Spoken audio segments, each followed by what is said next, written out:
E pondo-se Jesus a caminho, correu um homem ao seu encontro e, ajoelhando-se, perguntou-lhe: Bom mestre, que farei para herdar a vida eterna?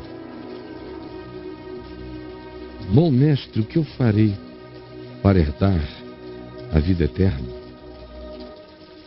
A pergunta desse jovem, logo a gente o vai ver designado mais de uma vez como um jovem e rico,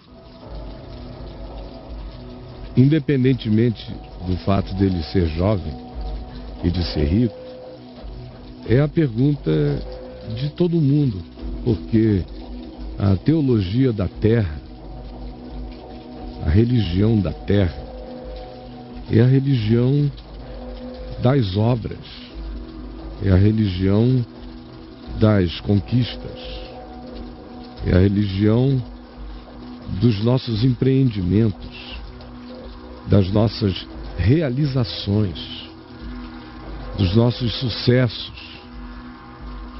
Esse é o espírito da existencialidade religiosa de todo o planeta.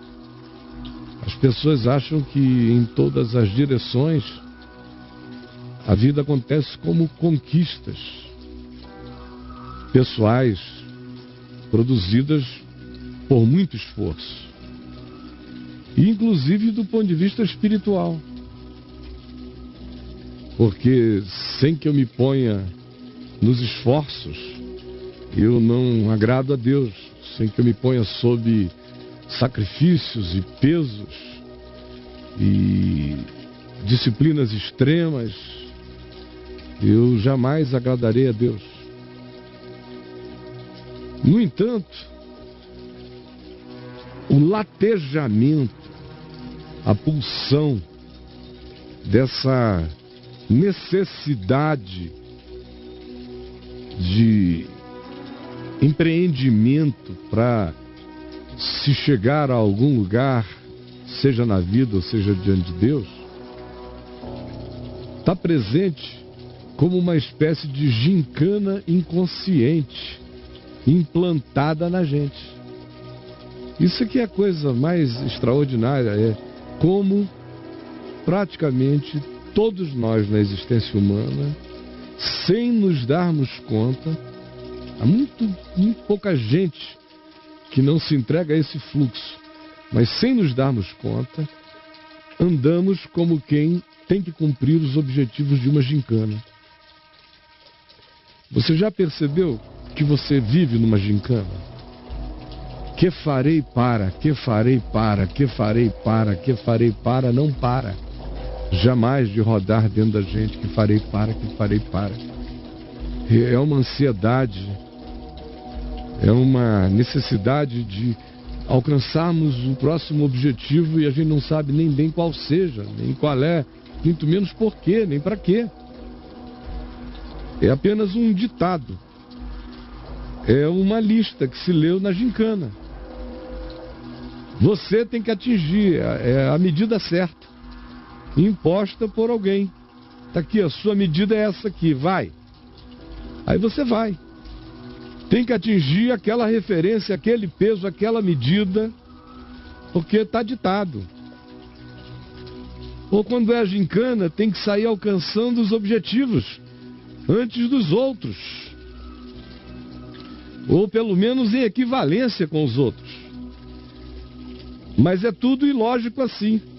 Uma gincana até faz mais sentido, porque normalmente elas duram uma tarde, um dia. As mais longas duram o quê? 2 dias? 3? E acabam. Mas quando a gente pensa na existência inteira, a pessoa já nasce e começa a correr numa gincana. O pai diz que ele tem que ser assim, a mãe diz que ele tem que ser daquele outro, outros dizem como ele não tem que ser, e todo mundo vai dando alvos e objetivos, a cada idade ele tem que correr para alcançar. É uma gincana que não para. Aí chega a hora em que as cobranças começam também a incluir a subjetividade, o afeto. Está na hora de gostar, está na hora de namorar, está na hora de comer, de pegar, está na hora de transar, de dar, está na hora de casar, ou está na hora de morar junto, ou está na hora de ganhar tanto, está na hora de ter a coisa tal, está na hora. É muita angústia, muita gincana, é muito ditado.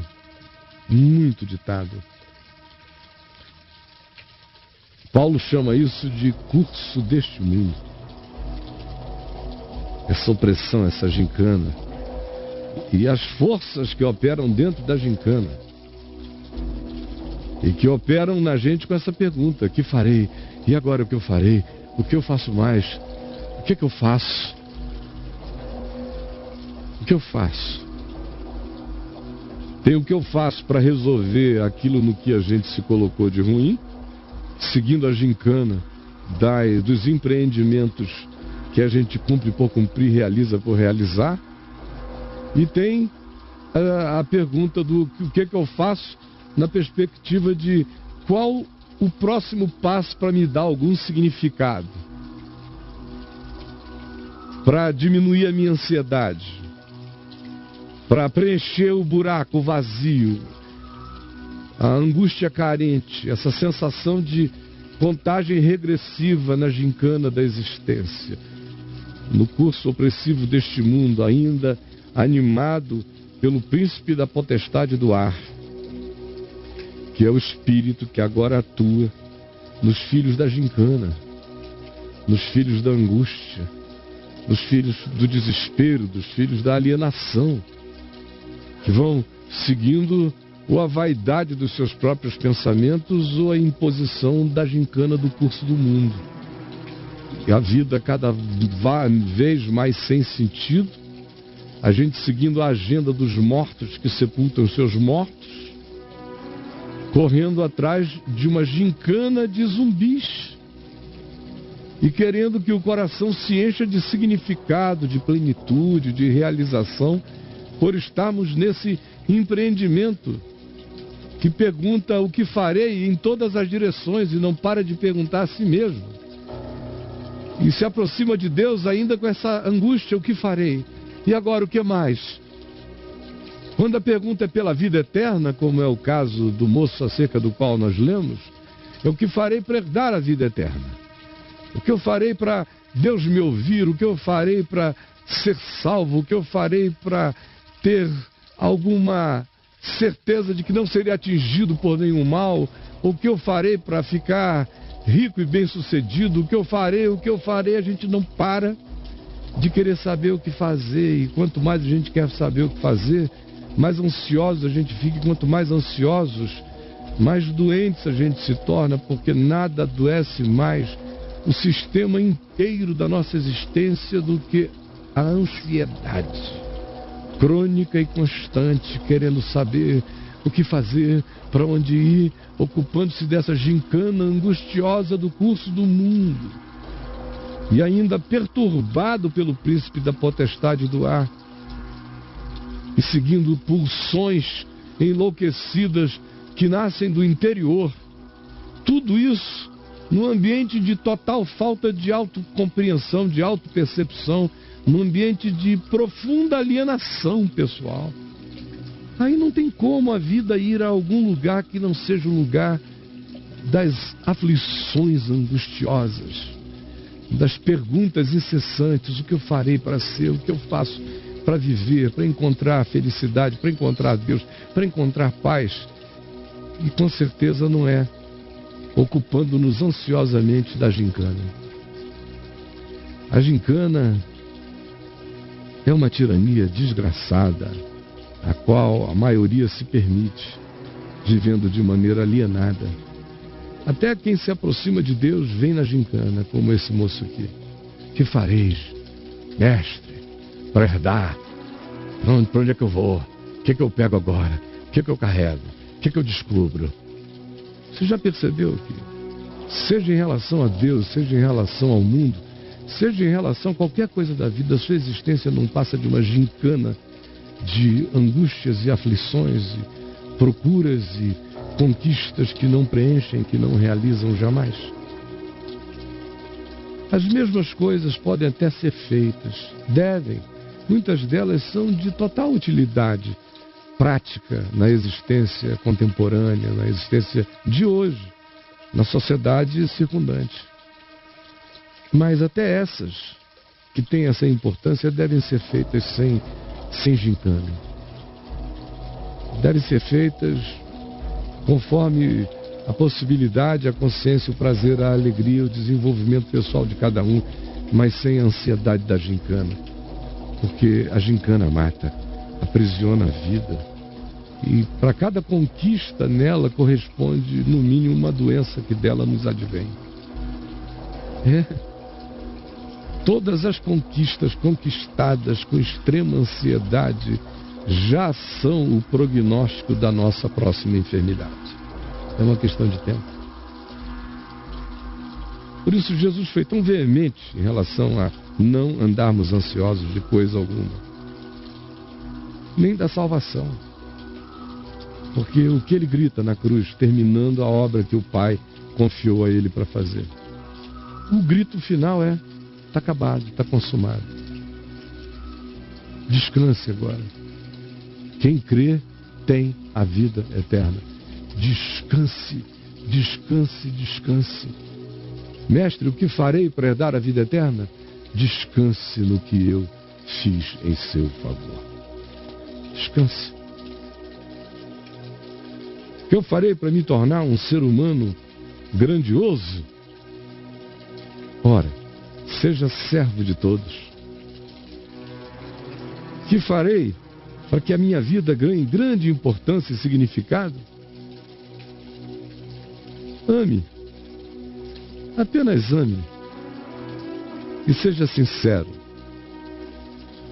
O que eu farei para que a minha existência se revista de graça e de glória? Nada. Com amor e em espírito e em verdade, beba de graça do cálice da salvação. O Evangelho é totalmente desansioso. Ele é totalmente descanso em Deus. Confiança, fé. A aflição do Evangelho é chamada de esperança. O que não é aflição. É apenas a intensidade aguardante, que porém não é ansiosa, porque é uma esperança que descansa em confiança, em fé.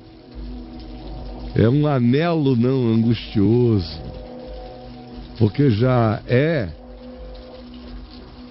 em si grávido da certeza da fé, que já toma posse antecipadamente do que é.